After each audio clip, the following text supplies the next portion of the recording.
नमस्कार सेविका ताईंनो, मी पुष्पावती चंद्रकांत मोरे, अंगणवाडी सेविका व्हिडिओ भगिनींनो, तुमच्या आवडत्या चॅनलवर म्हणजेच ॲक्टिव्ह अंगणवाडी चॅनलवर तुमचं खूप खूप स्वागत करते। सेविका ताईंनो, दिवसेंदिवस जर बघता तर आपल्या अंगणवाडी केंद्राला धरून खूप साऱ्या अशा गोष्टी घडत आहेत की आता तर एक अशी घटना घडलेली आहे की ती माणुसकीला काळिमा फासणारी अशी घटना घडलेली आहे आणि याच्यावर आपल्या युनियनने देखील आता ॲक्शन घ्यायला सुरुवात केलेली आहे आणि आपण देखील सगळ्या ताईंनी आता जागरूक राहा, सावध राहा, कारण की अंगणवाडी केंद्रामध्ये अशी घटना घडणं हे खूप चुकीचं आहे। तर बघा आपल्या युनियनने त्याच्यासाठी कुठली पावलं उचललेली आहेत आणि आपल्याला देखील कशा पद्धतीने दक्ष राहायचं आहे। तर बघा महाराष्ट्र राज्य अंगणवाडी बालवाडी कर्मचारी युनियन आयटकच्या माध्यमातून जे आहे ते पत्रव्यवहार हा शासनाशी सुरू आहे। बऱ्याचशा पद्धतीची ज्या गोष्टी आहेत तर आपल्याला आता नेमकं काय तर ते बघून घ्यायचं। बघा ताईंनो, मागेच गेल्या वर्षभरामध्ये एक घटना, क्रूर घटना घडली, त्याच्यानंतर एक घडली, म्हणजे वारंवार अशा घटना घडत आहेत। परंतु अशा घटना घडणारे जे कृत्य करतात अशा लोकांना मात्र कुठल्याही प्रकारचं लवकरात लवकर त्यांना शिक्षा व्हावी आणि परत असे घटना करण्यासाठी किंवा अशा गोष्टी करण्यासाठी ह्या लोकांनी विचार करावा, यांचे हातपाय थरकापले पाहिजे, अशा पद्धतीने त्यांना शिक्षा मिळणं हे अपेक्षित आहे।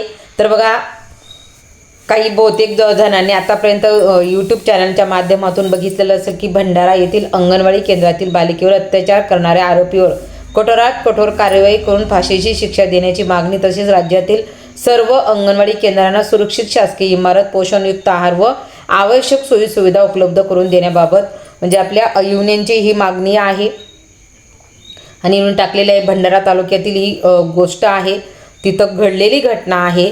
तर त्या संदर्भातीलच आज मी तुम्हाला व्हिडिओच्या माध्यमातून माहिती देणार की आपल्या युनियनने कशा पद्धतीने त्याच्यासाठी वाचा फोडलेली आहे, कशा पद्धतीने ते त्याचा विरोध करत आहे। तर आपल्या सगळ्यांना माहिती आहे की जी घटना घडली भंडारा येथे अंगणवाडी केंद्रात बालिकेवर अत्याचार झाल्याची घटना अत्यंत गंभीर, संतापजनक आणि मानवतेला काळिमा फासणारी आहे। अंगणवाडी केंद्र ही बालकांच्या संगोपन, पोषण, आरोग्य व पूर्वप्राथमिक शिक्षणासाठीची सुरक्षित ठिकाणे असणं अपेक्षित आहे। अशा ठिकाणी बालिकेवर अत्याचार होणे ही अत्यंत चिंताजनक बाब असून या घटनेमुळे पालकांमध्ये व समाजामध्ये तीव्र संताप आणि असुरक्षिततेची भावना निर्माण झालेली आहे। त्याच्यामुळे अशा गुन्हेगाराला शिक्षा व्हावी, तर ही मागणी खूप रास्त आहे। शिक्षा म्हणजे यांना फाशीच होणं महत्त्वाचं आहे, म्हणजे पुढं चालून अशा प्रकारची घटना ही घडणार नाही। तर तुम्ही स्क्रीनवर वाचत असाल की अशा पद्धतीचं आपल्या युनियनने दिलेलं आहे आणि याच्यासाठी तातडीने तपास यंत्रणा देखील लावण्यासाठीची मागणी आहे। तर आपल्या युनियनच्या काय मागण्या आहेत तर त्यांच्याकडूनच मला लेटर आलेलं आहे आणि मी आजच्या व्हिडिओच्या माध्यमातून तुम्हाला सांगते की अशा पद्धतीने मागणी केलेली आहे। ताईंनो, आपण देखील सगळ्यांनी सावध राहण्याची गरज आहे। शक्यतोवर अंगणवाडी केंद्र हे जर गावाच्या बाहेर असेल तर ते अंगणवाडी केंद्र सुरक्षित नाही। आताचा काळ बघता तर अशा परिस्थितीमध्ये गावातील जिल्हा परिषद शाळेच्या जवळपासच्या आवारात म्हणजे आपल्या गावातच जर अंगणवाडी केंद्र असेल तर अशी घटना घडणार नाही। अशा घटना कुठं घडत आहेत की ज्या अंगणवाड्या आपल्या गावापासून अर्धा किलोमीटर लांब अशा लांबच्या जिथं शांतता आहे, जिथं वर्दळ नाही, जिथे लोकांचा वापर नाही, अशा ठिकाणीच अशा घटना घडत आहेत। मागे एक घटना पुण्याची देखील घटना घडली, तिथे पण आपण पाहिलं। आता ही भंडाऱ्याची घटना, तर एका अंगणवाडीच्या पुढे जर तुम्ही पाहिलं तर तिथं काय जादू टोण्यासारखा प्रकार करण्याचा प्रयत्न केला, म्हणजे अशा खूप साऱ्या घटना घडत आहेत।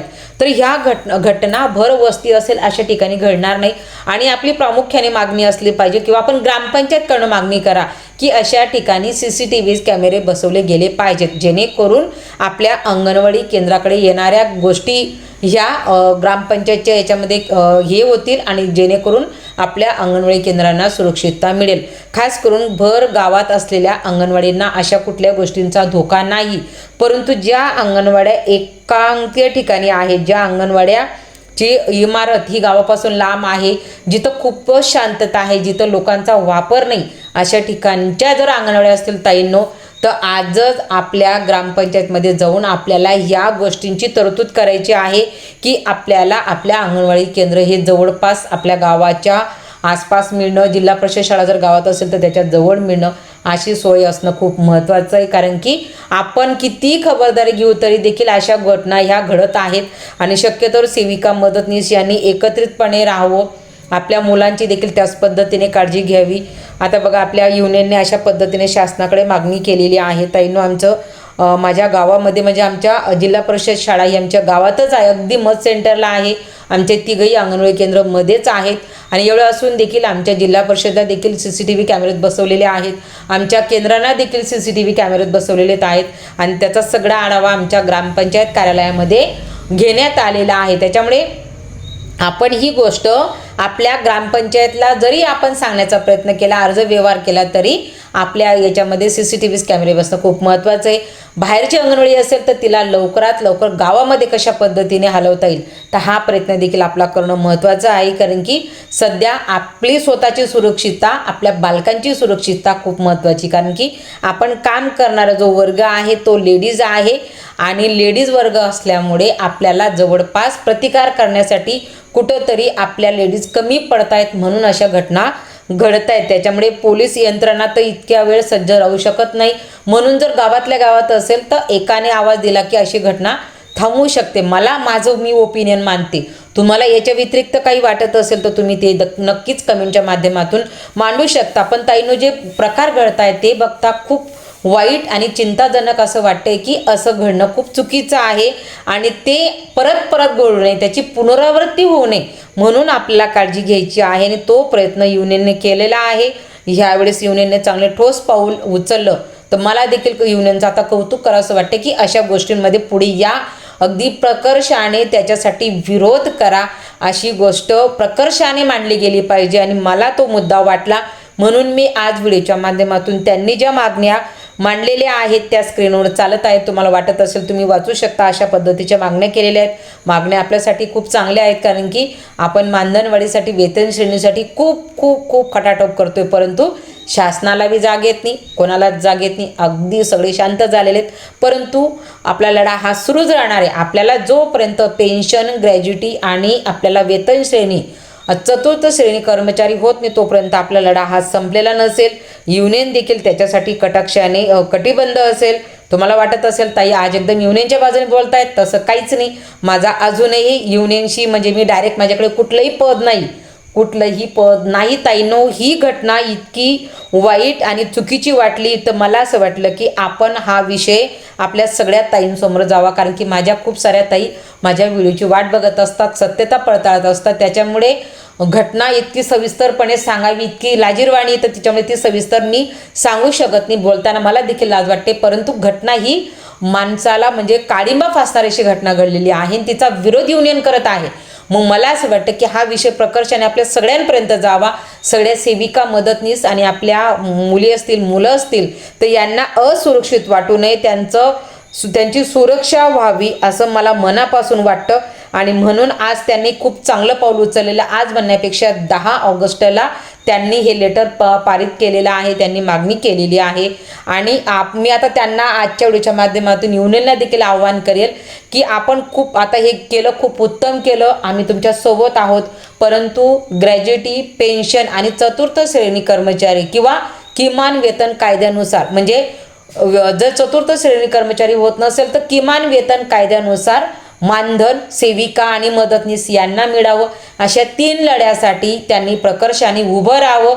त्यांच्या मागे पूर्ण अंगणवाडी कर्मचारी असतील म्हणजे असतीलच, कारण की सगळ्यांना गरज आहे. आता रिटायर झाल्यानंतर बऱ्याचशा सेविका ताईंना इतकी अडचण आहे, सेविका असतील, मदतनीस असतील तर यांना त्यांचे मुलं वागतील की नाही ही भविष्याची चिंता आहे. ज्या एकट्या आहेत, ज्यांना मूलबाळ नाही, ज्या घटस्फोटित आहेत, परित्यक्त आहेत तर यांना तर काहीच नाही. मग यांनी जीवन कसं जगावं, म्हणून पेन्शन आवश्यक आहे.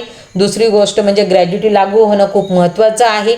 आणि तिसरी आणि सगळ्यात महत्त्वाची गोष्ट, आपण रनिंग चालूमध्ये काम करणारे सेविका आहोत, ज्या आता रिटायर होणाऱ्या असतील त्यांच्यासाठी देखील, सगळ्यांसाठी जर आपलं मानधन वाढत नसेल तर किमान वेतन कायद्यानुसार आपल्याला कमीत कमी किमान वेतन कायद्यानुसार मानधन वाढवून द्यावं.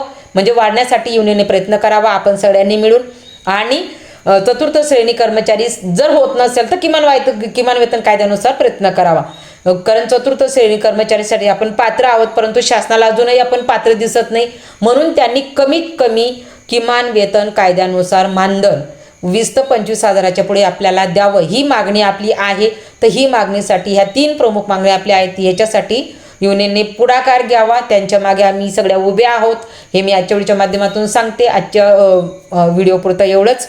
तर ताईंनो, तुमच्या काय कमेंट असतील, तुमचे काय मतं असतील, तुम्ही नक्कीच मांडा. धन्यवाद.